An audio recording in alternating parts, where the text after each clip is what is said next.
They took their turns and raped me. My son was still there. Baby boy, I hope you're healthy where you are. Hi, my name is Zamzam Wambui, or English name's Faith Wambui Katuo. I'm 37 years, almost 37 years. I'm Kenyan. Back in 2014, I got the opportunity to go to Saudi for greener pastures, or so I thought it was a greener pastures. I traveled with a rogue agent, apparently. Unfortunately, I learned about it later. So when I went to Saudi, I was naive. I didn't understand the rules and sharias of the area. I didn't know what they expect of me because I had not gone for any training. So I went and I got my first house with a very good boss. The male boss was a very good person. And the woman, I will not say she was bad. She was only bad because she was denying me food. I was really hungry, working so many hours when I'm really hungry. So one time, the brother to the madam came to visit us and stayed with us for a very long time. We became friends. How? He used to offer me food. You know, when you're hungry and you're working, it's not easy at all. You cannot work. You cannot work. So when he offered me to give me some food for some sexual advances, hunger could have killed me, so I decided to say yes. We continued for some time until I got pregnant. Things turned worse. One day, Madam came and told me, Zamzam, Faith. But then I was Faith, I was not Zamzam. You are pregnant. I didn't expect that because actually I don't know why I didn't expect that, and I really was sleeping with this person. So when they said they're going to call the police and the sisters, the brother told me they're going to kill me. I ran away. So he gave me 200 reals and showed me the back door where I'm supposed to jump, and I jumped. I really jumped and ran away, and that is where my misery started. I was pregnant almost 4 months with nowhere to stay in a foreign country and outside. I looked for shelter at a supermarket where the security person was a Kenyan. He helped me out, took me to another Kenyan lady called Dalalas. Dalalas are people who harbor you when you have run away from your employer and you have nowhere else to go. So she harbored me. But I thought it was on a good intention, but I didn't know where I had been taken to. That is why they say, out of the frying pan into the fire. I really got burned. Since now I'm a runaway and a legal migrant, I could not get work again as a housemaid. So she had to look for other jobs for me to do, meaning I had to become a prostitute. And I'm pregnant. You can imagine, I'm pregnant.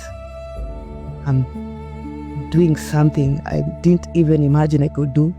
Because if you don't do it, you're going to she will throw you out, get arrested, or she will deny you food. You have to work to eat at her house. So I worked there for some time until my labor day. Since I'm an illegal migrant, I could not access the hospital. I was helped by my fellow Kenyans, and I gave birth to Bilal, a beautiful baby boy called Bilal. At that particular moment, I was really stressed. I had the option of either killing him. Actually, killing him was the only option at that moment because I'm in a strange country with a baby and I'm doing a job that I could not even think I could have ever done. But the grace of God happened to me. I don't know what happened. I marked my baby with a laser braid so that I can recognize him when I leave him for the daycare. They call him daycare. There are places where you take babies. They get taken care of during the day. You go and get the baby back at night. So I gave birth. Madam, she was called Damaris. She really didn't give me time to rest, I won't lie. Because the second week, my baby needs pampers. I have to eat and I have to still pay rent. How do I do that? I have to work. And that's the work I'm supposed to do. I'm supposed to set my body again. So 2 weeks, I've not even healed. Here I am back again working. I decided 1 year later, I can't do it anymore. And decided to go outside with my baby to go and look for help. I go home. And that is where I encountered the embassy people. Somebody from the embassy really messed me up. They told me to go get papers, go get money. They go to help me get papers for me to go home with my baby boy. Every day was a story, every day was a story, every day was money being taken from me. In the process, the first year, the second year. During the second year, halfway, I'm still working as a prostitute, but now I'm working alone. I've become so bad in this business. I know people now. So I'm my own boss, you can imagine. So one day, a client, I'll call him a client because he was a client, called me up. He was a good paying client. So when he calls, I really used to run. I didn't think twice. When he told me he was going back to his country, I go and see him. I went with my son because he wanted to do some shopping for him, according to him. So he went, met at a hotel. He had his friends. It's normal for him to have friends. It's normal for him. He has money. But I didn't know that they had bad plans. And since he knew me for some time, he knew I'm an illegal migrant. I would not go and report them anywhere. So it said that me or Bilal. And you can imagine people saying, it said that you're your son. I said it's me. They took their turns and raped me. The client who called me was the first one. So they were holding my baby and telling me, say that me or the baby. Of course it's me. I didn't like quite take much of it, so I didn't go to. We didn't have what they call them aftercare medicines or something. I realized I'm pregnant again, but now I didn't know who among them was responsible because now. So I had to find a way to come back home now. I really had to find a way to come back home. So I went back to Madame Damaris because she was the one who was famous in Saudi at that time. She told me to go look for money. I pay somebody who will come with the baby, Bilal. I leave Bilal so that I don't get pregnant. I don't give birth again and have 2 babies here. Because the first one is hard to come. What about 2? I did that. I looked for money for almost 3-4 months. I went to the deportation center because the embassy would not take me. I left Bilal with Damaris as per the agreement, but they refused. So I had to leave the baby with Damaris and come back home, find a way. I was almost due because I was 6 months. I was deported. After some time, I had refused to come because now I'm going to live with Damaris. I don't have money to give her for food. So I came back. That is 2022. I stayed there. I had no money, literally. Literally.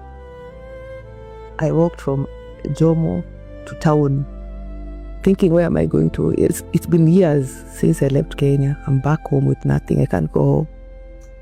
I'm pregnant. One day I'm pregnant. So I went to Globe. I tried to stay up. I know some street people. I know how they run because before I was doing okay, before I went to Saudi, I just went for greener pastures. So I knew a place where it's safer on the globe. You just know who is running the area.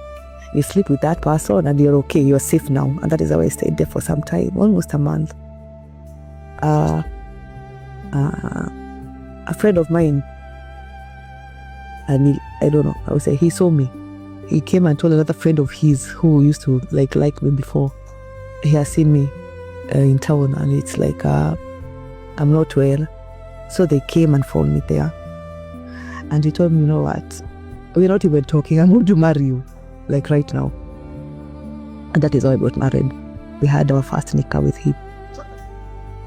It was awesome. A marriage at his street. Yeah, alinitoa hapo. He took me from there. We went to the mosque.